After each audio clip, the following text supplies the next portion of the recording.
going ahead and starting recording. And we always talk about why we're doing office hours. It's important when we're doing adult education to know why we're showing up in a space. And part of that is that we know that using assistive and instructional technologies can be very supportive for students as part of high leverage practices through the Council for Exceptional Children. It's those practices that make the most impact for students when we're using them on a regular basis. And we also know that when we use the SET framework to consider assistive technology, it helps provide tools for students. And that's looking at the student, what are their strengths, what are their needs, looking at the environments where they're doing those types of things, whether that's home, different spaces within the school setting, in the community, then looking at the tasks that the student wants to do or that the team would like to help support the student to do. And then we overlay the tools on that, the assistive technology tools. And this can be a great tool for equity in getting each student exactly what it is that they need. And so now I am going to turn it over. I'm going to be in charge of the slides here, so they're going to tell me when to move to the next slide. But we've got Anna Richards, Jason Goulet, and Nicole Wise here, all from the Duluth Public Schools. As they jump in, I'll have them introduce themselves a little further if you'd like. But I will go ahead and jump into the slides, and I'll mute myself, but turn it over to the three of you. So glad to have you here. Thanks. Yes, thank you, Julie. I will start out. I'm Anna Richards, an OT in the Duluth schools, and we were asked by Julie to do a presentation on sensory processing and some of the assistive technology that is involved with that. So first, we just wanted to give a brief overview of sensory processing. We have 8 sensory systems. Some are more commonly known than others, and that includes sight, hearing, smell, taste, and touch. But we also have 3 more that may not be as well known, and that includes the vestibular system. So this system is located in the inner ear, and it helps you detect changes in regards to gravity. So are you sitting, standing, lying down? Are you upside down? Are you spinning around? It's often referred to as the internal GPS system of your body. And then we have proprioceptive system. And this is one of our internal senses of our body, and it comes from our joints and our muscles. And the system allows us to know where your body parts are and what they are doing without necessarily having to look at them. So with a child with problems with proprioception at play, they might always be bouncing off the walls or falling down. And that's because these children are seeking that sensory input into their joints and their muscles. And then the last sensory system is interoceptive system. And this is knowing what's going on inside of our bodies. So feeling hunger, thirst, and the need to use the bathroom. And so with these sensory systems, we can have students that may struggle with one or more of these areas and due to a variety of reasons. How our sensory processing needs are addressed in the schools by occupational therapy and support staff can look different than how it's addressed through the medical model, such as an outpatient therapy. So while outpatient therapy might focus more on those direct interventions to really hone in on those needs and adjust that child's sensory threshold, an OT in the school is going to be more focused on meeting the student where they're at with their sensory processing needs and exploring and implementing tools and strategies that could help them better manage those needs throughout their school day and lead a more successful day. It can also be noted that sensory processing support can look different depending on what school district you're in and what the OTs focus on in that district. So next, we're going to look at 3 common types of sensory processing challenges we see in the schools and some tools and strategies that could be recommended to help address those challenges. And so we will move on to the next slide and have Nicole start. Okay, so I'm going to be talking about sensory seekers. So these are kiddos who are looking for ways to increase that sensory input.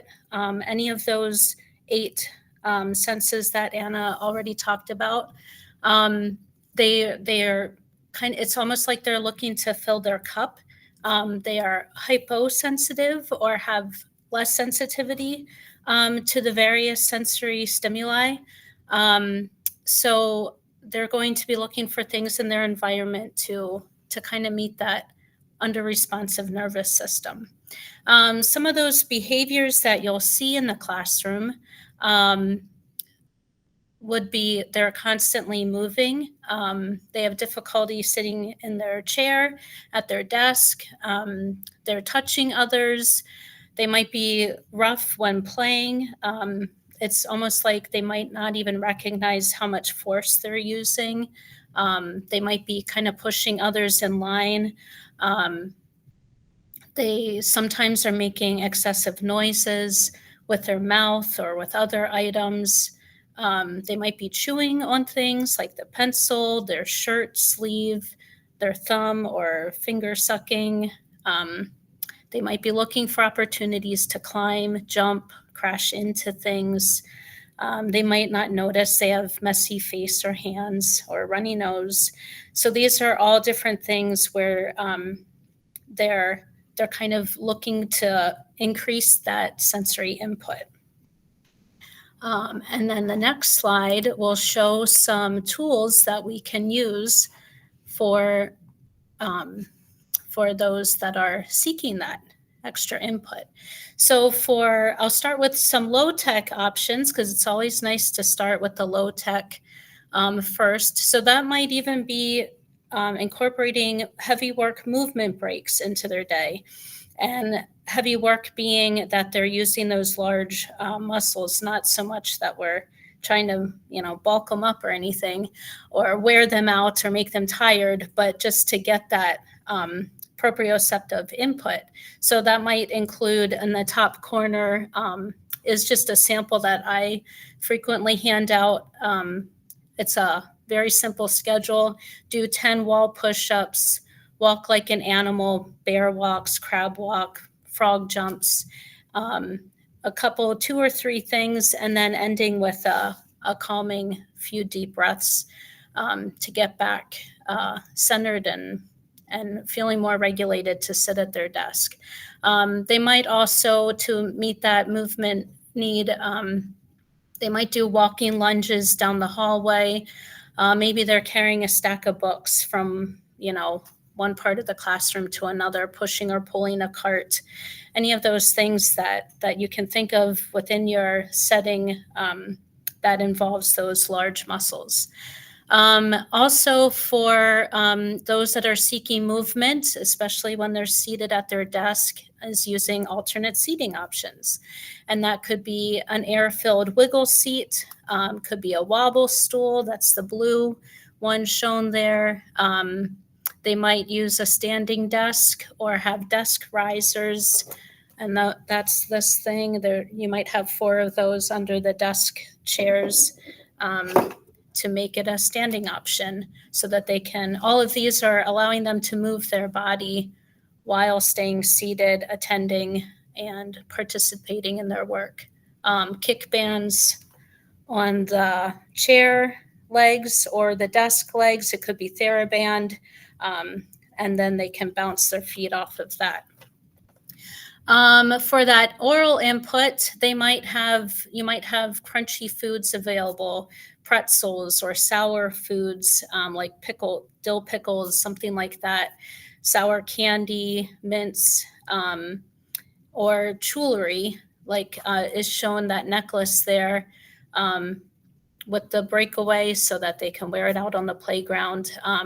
And then that way they can meet that need rather than chewing through their shirt sleeves. They might do well with fidgets. There's the bead fidget. So this is something that you can get through, it's called mesh tubing that you might order through Amazon or wherever. And you can just put a bead in it and it's just this, it's kind of flexible. I don't know if you can kind of see that, but it just gives them something. It's not visually that interesting, kind of a little bit, but the idea being that they have a fidget that they don't need to look at, but they can fiddle with their hands, and that can meet that need. It might even be a strip of Velcro on their desk. I've made fidget boards that just get taped under their desk, so they're not even looking at it. They can't look at it, but it has beads that they can fiddle with. There might be felt that they can just kind of feel with their fingers, some puffy paint patterns, things like that. Even something as simple as a paper clip, boring stuff, but gives them something to fiddle with. And then for high-tech options, you've got a crash pad where they can just run and crash into it. Swings, they might be swings on the playground, a platform swing. If you have the space for one of those, safe climbing opportunities, maybe on your playground, they have a climbing wall, something like that. Compression or weighted vests are also a way to meet that proprioceptive need. Where is my body in space? It can help them to regulate that way. Okay, I think that's it for that. And then we move on to the sensory avoiders. So these are oftentimes kids that are overly sensitive to situations and experiences, and they might experience sensory input more intensely than others. So a hypersensitive student might receive too much information through their senses, and then their brains become so overloaded with sensations that they see, hear, feel, smell, taste in ways that are way more extreme than their peers. So for example, those with hypersensitivity might have an extreme response to a loud noise or become distracted easily by background noises that you or their peers don't even notice. So they might try to avoid these certain environments or limit their involvement in activities that cause them to feel overwhelmed. And that leads to certain behaviors that they might exhibit during their school day, such as running away, hiding, covering their ears, having larger than expected reactions to things, having a low pain threshold, having frequent complaints of headaches or stomach aches. They are likely to avoid messy play, and they're probably going to be a picky eater. And they are easily distracted by background noises or visually stimulating environments. So then we'll move on to the next slide that includes some tools that we could trial. And that includes the classic noise reducing headphones, or an alternative to that would be foam earplugs, or if it's an older student and they have noise canceling earbuds, or there's a newer thing out there that are called loop earplugs, and they're less conspicuous as foam earplugs, but they would still do a similar job. Then there's the calming corners, which so many teachers already do have in their rooms, and just being really intentional on what you are putting, what tools you're putting in those calming corners with really calming, self-regulating activities. Sometimes you might see those fabric mazes that you can play with your hands, and then you can move the marble through a maze, having coloring pages, calming fidgets like looking at sensory bottles. Also deep breathing visuals, having dim lighting in your classroom. And if you can't control how dim your lighting is, you could look into getting some covers for your lights.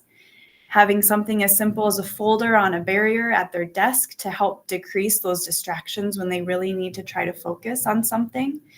And then also using visual schedules to help prepare these students if they have high anxiety before events, maybe in a loud gymnasium, that this visual schedule could prepare them throughout the day for what is to come. And maybe then that will remind them, oh, I should bring my headphones to that event today.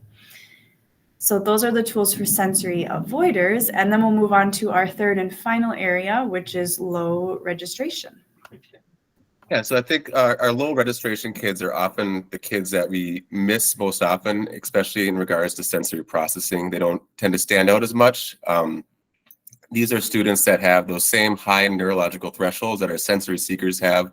They just don't have that inert drive to try to meet those thresholds. So we're not seeing them running around the room. They appear more apathetic, overly tired, often have poor posture, will miss cues or directions, seem disinterested, will not notice if their hands or face are messy, or clothing are on backwards. A lot of times these kids will get labeled as lazy or clumsy, and really it's just needing a much more intense level of sensory input. And so some of the tools that we would use on the next slide So for our low tech, we want to think of things that are really going to increase the sensory experiences that they have. So food or snacks that are spicy, sour, crunchy, or chewy that are going to give a lot more input. Providing things like a wiggle seat, T-stool, or the dynamic seating options. One of the caveats, so I always want to, whenever we give a child like a wiggle seat or any sort of dynamic seating option, we always want to be really aware of what we're asking them to do while they're using that dynamic seating option, especially for this population, because there's a lot of these kids also have very poor core strength, just kind of the nature of their sensory profile. And so if we're giving a child a wiggle seat or any sort of dynamic seating option and then asking them to do a fine motor task, we're really kind of taking away or sabotaging their basic support to complete that activity. So we really want to make sure that we're not doing a long writing task on a wiggle seat if they already are struggling with their handwriting, because we're really kind of setting them up for failure. But for things like listening to a story or watching a movie or listening to a speaker, these would be fantastic options. So just being cognizant of when we're providing these tools, what else are we taking away from them when we're using these tools? Some other items that we could use are different strong scents, essential oils, diffusers, sometimes even chapsticks or lotions can be enough to kind of spark them a little bit. Scented markers or crayons or other fine motor tools. Fidgets, and when I think of this population, I always want to put the caveat, I'm not thinking of things like fidget spinners, I'm thinking more of like tactile fidgets, different things they can feel. I know there's like desk strips now that you can get, or even Velcro sometimes can be enough to, as a really low tech tool, just to kind of give them something to increase the input. High contrast visuals. So these are kids that, you might want to flip the visual or the contrast on the screen so it's white letters on black background. If you're making a picture schedule, again, using the black background with really bright colors to get them to attend to it. Highlighted lines, at the beginning and ends of the pages that they're reading or writing on. Textured paper with raised lines can also be helpful for this population. Sometimes colored overlays, you can work with, some kids will have a strong preference for a specific color, and you can find a transparency, and that can, engage them and allow them or motivate them to read longer or participate in reading more often.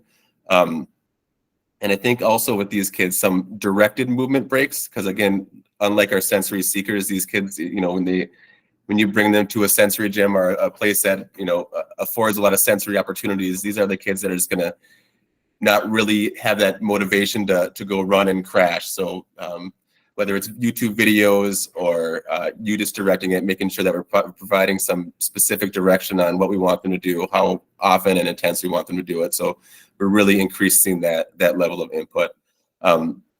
As far as the high-tech options, sit and spins or spin boards, trampolines, swings, vibrating tools. I think the one caveat I always caution is to be very careful when we're working with vestibular input, because that can be extremely intense. If any of you have had the experience of being car sick or motion sickness, that can really last for the entire day and really throw you off. So we really want to be aware of kind of some of the signs of motion sickness and too much vestibular input. One of the biggest ones is called a post-rotary nystagmus, where eyes will kind of jerk back and forth in the direction that we're spinning. So if we're spinning, sitting upright, they'll go horizontally. If we're lying down, sometimes it'll be a vertical nystagmus, and that's usually a sign of kind of exceeding those thresholds, and we want to back off. Getting clammy, pale, obviously vomiting would be a real strong sign to back off and stop. But again, just being really aware that vestibular input is very intense and can last a long time for children especially, and they might not be able to tell you when it has gotten to be too much. So really being observant and maybe following the guidelines of your district's occupational therapist on how much, how often, and when to utilize the vestibular input. And then if you do get to that point, heavy work is really a good activity to kind of calm down that sensory system. So following up vestibular input with that heavy work. I think that's it for that slide. All right. And then, of course, with Assistive technology, we need data with everything. So what we want to do is when you're trying something new, it might be a wiggle seat, it might be one of the other tools that we mentioned. We want to know, how is it working for that student? How is it working in their environment? How is it working for the rest of the classroom and for the teacher? So we're collecting data. We want to know what the, so for 2 to 6 weeks, what is a good amount of time for trialing something? How is the tool being used? Is it being used appropriately? It's not, used as a toy. Or is it meeting what we want them to be able to do? So if we want them to be able to sit at their desk to do their writing, but they are moving around, is this wiggle seat working for them? If not, then this data tracking helps us figure out, okay, that didn't work because of this issue. Let's try this other thing that might work instead. Maybe the kick bands are going to work. So then we try that. It's best to try just one thing at a time. We can't just throw everything at them, or we don't know what's working. So try one thing at a time, give it a good solid, some things right away, this isn't working. But to get some good solid data, 2 to 6 weeks is ideal. And then it also helps us to know if it is something that works. Now we can order this for the student, and it helps us to justify that this is something that works, so that we can make that purchase.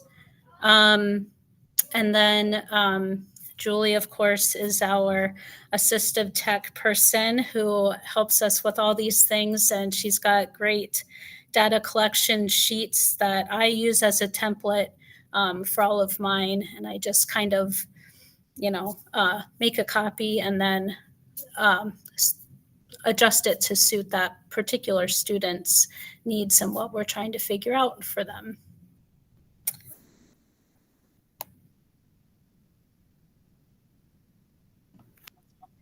So we did get some questions in the when you guys registered, and one of the big ones that we tend to get a lot is a sensory behavior. So we included this chart here. The real quick answer is it's often both. It's really hard to kind of separate the two. It's a pretty big topic, and real kind of Cliff Notes version, I guess, is sensory. If it's a true sensory issue, it's usually across the settings. It's not, we're not going to see it specifically to certain areas. If a child is complaining about going to music because of the noise, but then has no problem going to gym because of the noise, it may be more of a behavior than a true sensory thing. If it's really a situation where they're exceeding those neurological thresholds and acting out on that anxiety response, it's not going to be a situational thing. There's definitely a motivational piece to that kids will be more tolerant of activities that they enjoy, but it wouldn't be a black or white issue. And it's also important to note that as children, as students, they don't have as much affordances as we do as adults for our sensory preferences. So a lot of times what we can see is what we call an anticipatory or behavioral response to sensory input. For instance, if a child knows that lunchtime is always hard, you may see them act out in a manner that will get them removed from lunch. And that might not be a cognitive thing where they're able to kind of explain to you why that's happening. It just may be something that they're doing. Same with music classes or other activities they know are hard. They may have an anticipatory behavioral response to try to avoid that activity or that event. Just like adults, if we experience something a couple of times and we do not like that experience, we tend to avoid it and not want to do it. As adults, again, we have a lot more say in what we can and can't do. Whereas, if we don't like going to concerts because they're too loud, we just don't do that. But we still, our students are still expected more often than not to attend assemblies, eat in the lunchroom, and go to some very loud events. So the behavior part is kind of intertwined in with the sensory for a lot of these kids. And even so much that if we address the sensory issue in the medical model and that's no longer an issue, we'll often still see that behavior linger a lot more. We have to kind of coax them into it. when I worked in the clinics, I always would give the example of, for picky eaters, if you were to address the underlying tactile hypersensitivity that caused the picky eating in a child, it still would take some coaxing for them to get them to try those foods that they previously had not liked, or that made them feel like they had to throw up or feel like they were going to gag on the foods. They're not just going to instantly try it again. So that's the behavior piece of it. They have that memory and that response. But it's a really big topic, and it's often a little bit of both for most. But I think the big difference is it situational? Are they doing it across the board, regardless of who they're working with, regardless of the environment? Is it the same response? And if the answer is yes to those, then I would say it's probably more rooted in a sensory defensiveness or a sensory hyposensitivity than it is to a behavior response. And then I think I just lost the questions here now that I had it pulled up. Julie, with the time we have, did you want us to open it up to any live questions? Sure. Yeah. Why don't we do that? I will, of course, we can take time if you guys want to jump in too, and with any ones that came in on the registration form. But yeah, for any of you that wanted to go ahead and jump in with any questions, I see Jamie's got her hand up. Go ahead, Jamie. Yeah, I'm just curious, do you guys do your own data collection, or what do you do to get teachers to do that, to fill out your data sheets?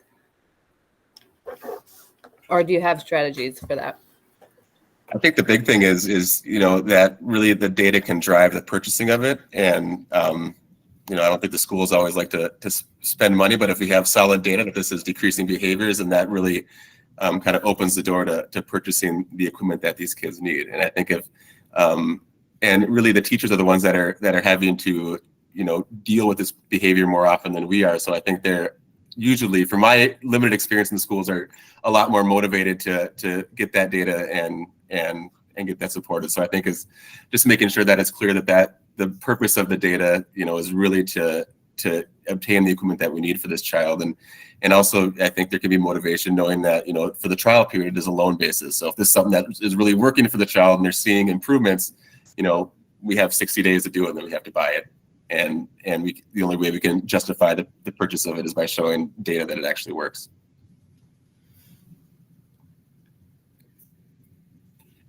Another question I just got up here again, somebody asked about joint compressions. And I think those came from Julie and Patricia Wilbarger's their pressure protocol that they do. And that was it would be a deep pressure followed by a joint compression.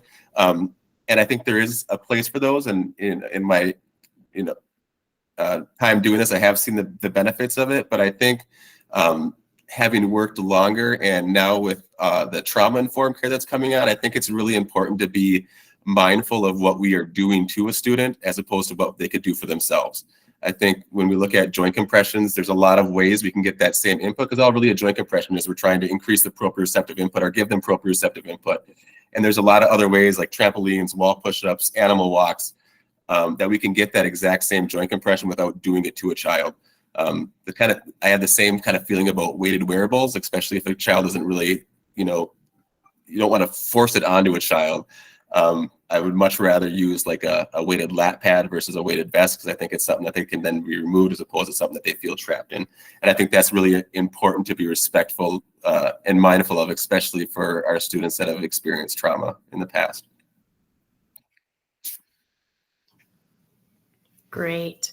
And yeah, we are coming up on 3 o'clock. So I know that some people will have to log off. So feel free to go ahead and do that. But I know that at least Jason had offered to hang around a little bit and answer some questions. So we will keep it open. So if you have questions, feel free to jump in, unmute yourself, type something in the chat window, whatever you'd like. Julie says, thank you. Thanks, Julie.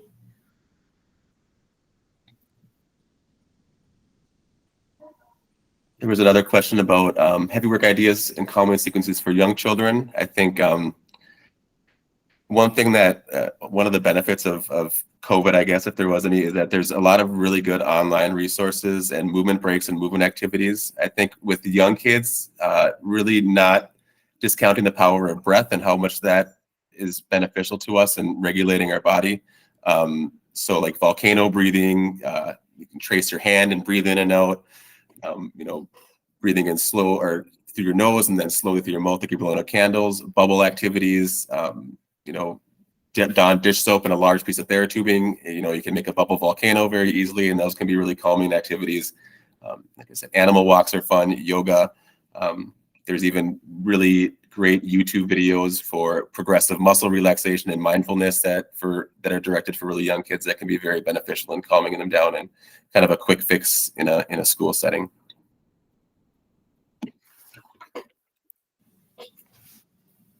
Excellent. Great. Any other questions live here? I think I'll go ahead and stop the recording.